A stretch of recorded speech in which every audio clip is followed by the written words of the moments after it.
Welcome to this course on driving under difficult road conditions. In this next video, you will see a blind zone and the gradual appearance of a faint glow of light. This is an indication of an approaching vehicle. Observe here how the glare from oncoming vehicles can affect the vision of the driver and cause discomfort. Watch the vehicle from the opposite direction approaching you with the high beam on. As he approaches the vehicle on the left, he dims his light, and you can see clearly the difference it makes to improving visibility for the driver in the car on the left. So, even if visibility is low and you are forced to use your high beam in poorly lit roads during nighttime driving, as you approach an oncoming vehicle, it is important to dip your lights so as to not blind the driver of the oncoming vehicle. This applies to also situations where you are following another vehicle on the road. Look at this video to see how poor visibility can be at night time due to the glare from oncoming vehicles. Watch how the driver, who is uncomfortable due to the glare of oncoming lights, tries to improve his vision or counter the effects by quickly taking his eyes off the road and looking briefly to the left edge of the road. Here you are witnessing the night traffic around the Kalinganagar Tata Steel plant. You will see innumerable hazards. Most of the bicyclists don't have any headlight or reflective clothing. The road edges are not visible, many potholes on the road, the truck does not have tail lights, reflective tapes and rear under-run protection devices. Many oncoming vehicles are driving with high beam lights. The hazards of driving at night time is multiplied because of these conditions. By now, you would be aware that we are discussing driving under difficult condition. What you are just witnessing are road accidents which happen every day in our country. Some of these people have been fortunate enough to live another day, while many have not been so lucky. These accidents are caused due to various factors like distracted driving, unsafe acts, or even a casual attitude to driving. As a road user, always be alert and follow road rules to avoid ending up as a mere number among the 1.5 lakh people who lose their lives each year in India. In this module, we will look at the additional safety measures that a driver needs to adopt while driving at night and during hill driving. Driving conditions are very different at night. Vision is reduced because of poor lighting and blinding headlights, and it can be more difficult to see pedestrians, cyclists, motorcyclists, or for that matter, other larger vehicles too. The nighttime dangers get multiplied many times because of these reasons and also because of the unsafe acts of road users like you see here. Here are some of the recommended pre-checks to be done on your vehicle to prepare for night driving. 1. Clean and check headlights, tail lights and signal lights to see if they are working. 2. Clean all mirrors, windscreen, rear and the side view mirrors. 3. Check to see that your vehicle's headlights are properly aimed. 4. Increase the vehicle visibility by use of reflectors. 5. Adjust your rear view mirror to avoid the reflection of other vehicles' headlights.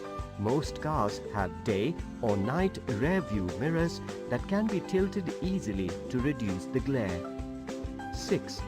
The outside rear view mirror and wing mirror should also be adjusted such that blinding high beams of headlights do not hit the driver right in the eye and cause discomfort or temporary blindness. The law requires you to use your headlights at night. This is defined as the period half an hour after sunset and half an hour before sunrise. However, use your headlights appropriately. Stay in low beam while driving within city limits. You can drive using the high beam when there is no oncoming traffic.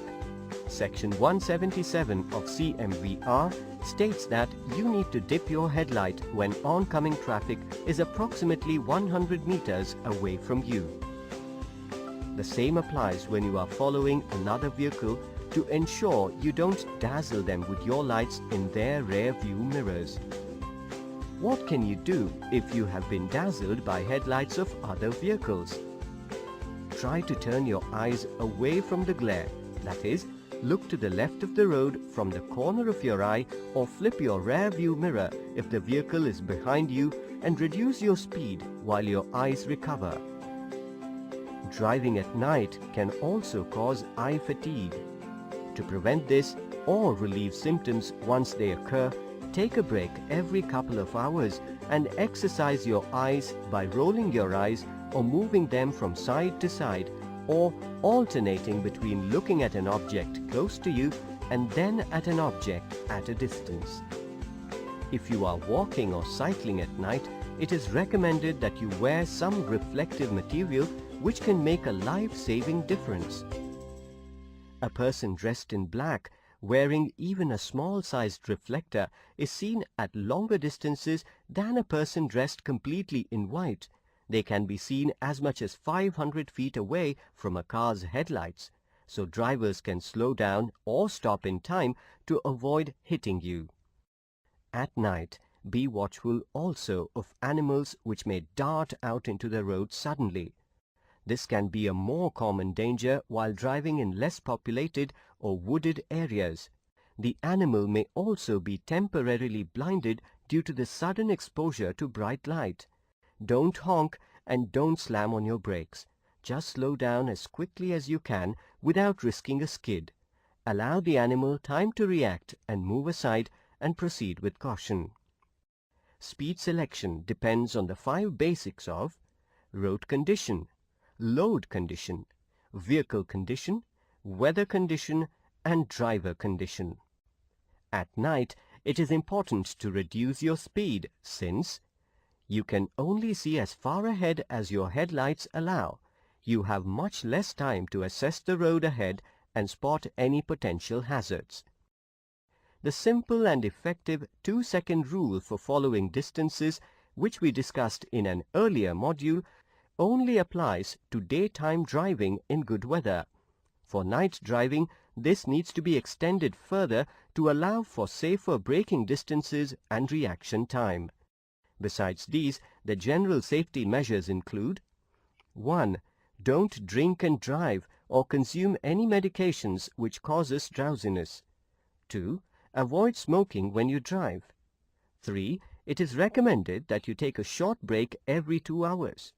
4. Never drive when you are tired, because night driving requires a lot of concentration and requires the driver to be fully alert. Hill driving. Mountain or hill driving requires a higher degree of experience and a heightened sense of awareness of the road conditions. It is recommended that you plan ahead and obtain information about any long steep grades along your planned route of travel. If possible, talk to other drivers who are familiar with the route to find out more about things to watch out for. Remember, never overtake at a hill crest, because, as you can see in this video, you won't be able to see oncoming traffic until it is too late. Let us now look at some key considerations and special maneuvers required during hill or mountain driving. Speed selection. In mountain driving, gravity plays a major role. While going uphill, gravity slows you down, and while going downhill, gravity causes the speed of your vehicle to increase. You must select an appropriate safe speed, then use a lower gear and use proper braking techniques. Select a speed that is not too fast for the total weight of the vehicle, length of the grade, steepness of the grade, road conditions, weather and visibility. If a speed limit is posted or there is a sign indicating maximum safe speed, never exceed the speed shown. Use of brakes. You must go slow enough so your brakes can hold you back without getting too hot. If the brakes become too hot, they may start to fade. This means you have to apply them harder and harder to get the same stopping power. If you continue to use the brakes hard, they can keep fading until you cannot slow down or stop at all.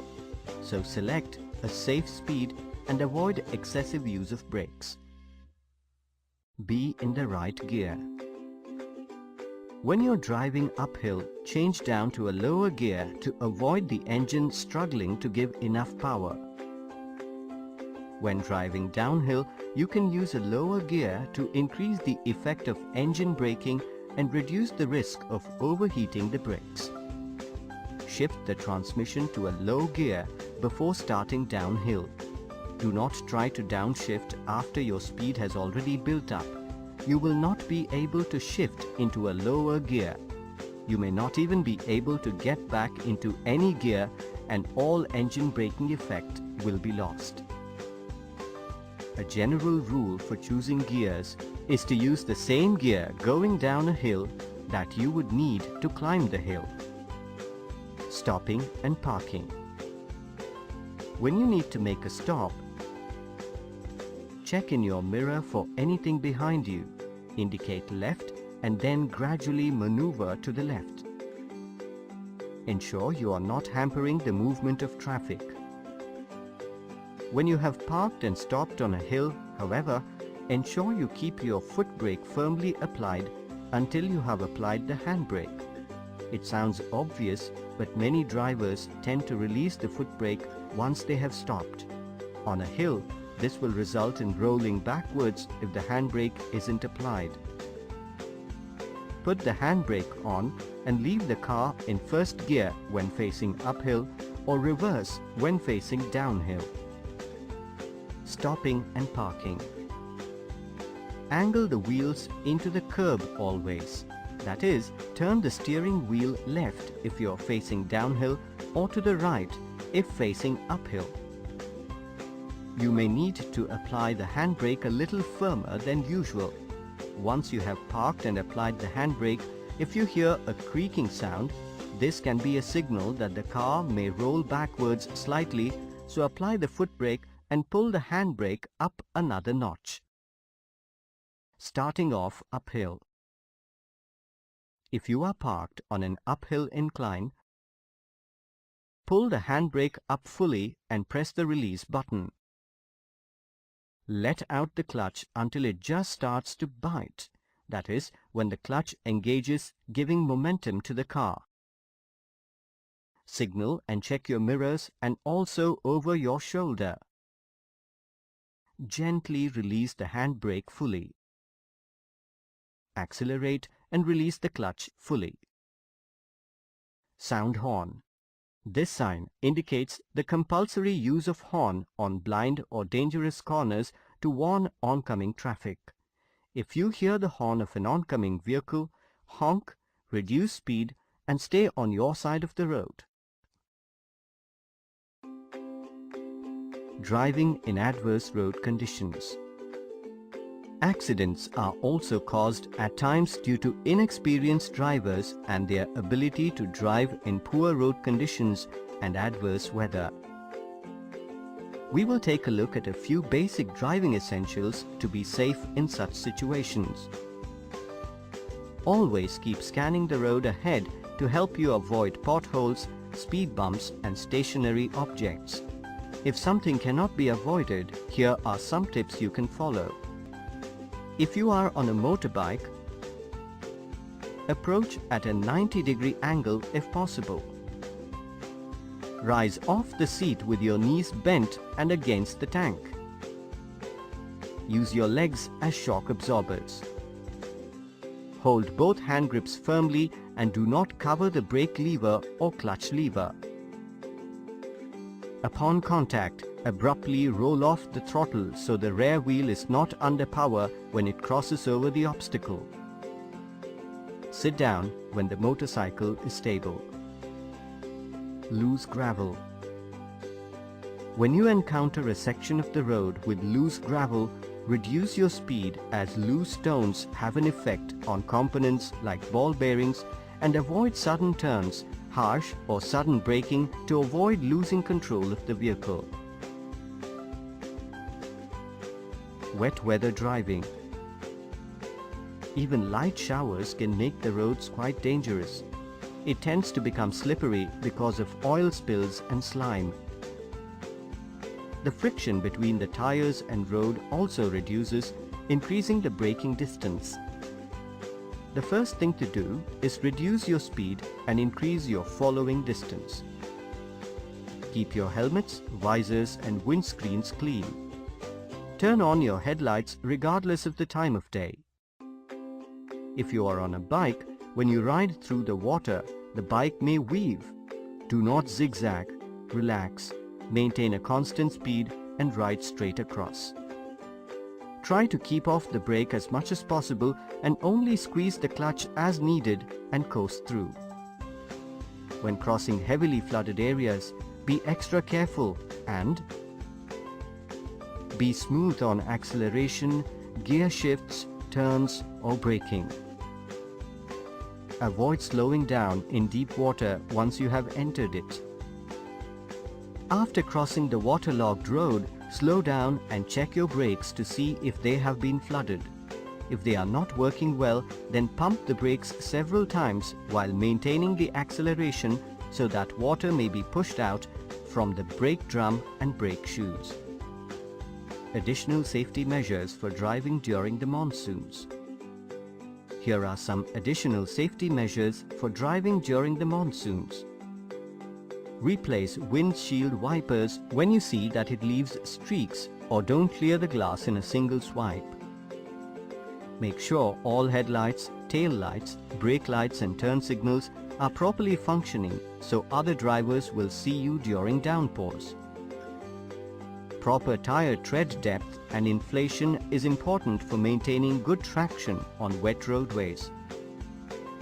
Check each tire's pressure, including the spare, at least once a fortnight depending upon how much you drive, and be sure to check the pressure when the tires are cold.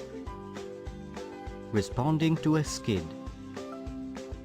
Even careful drivers can experience skids.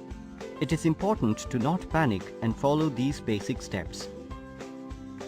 If the front wheels are skidding, continue to look and steer gently in the direction in which you want the vehicle to go. If the rear wheels are skidding, then steer in the direction of the skid. Avoid oversteering.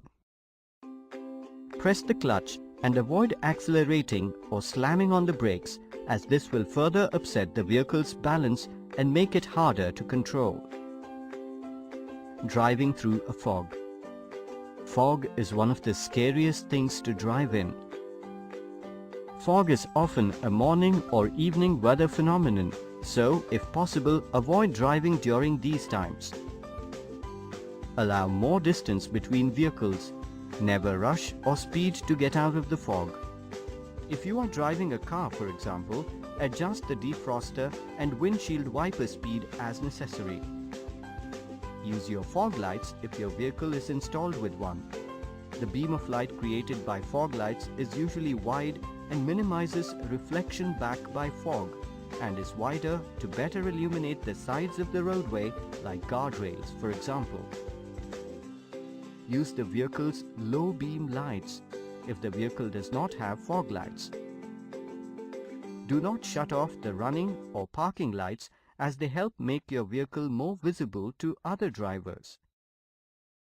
As fog thins, high beams can become more effective. Check periodically to see if the fog has thinned enough to make use of high beams. Don't drift. There's a natural tendency to wander into the middle of the road when visibility gets bad. Be sure to keep yourself in your lane. Use the left edge of the road as a guide. This can help you avoid running into oncoming traffic or being blinded by oncoming headlights. Pull over to the side of the road if you have no visibility. If it gets too difficult or thick, pull over and wait. Turning on your hazard lights alerts other drivers of where you are.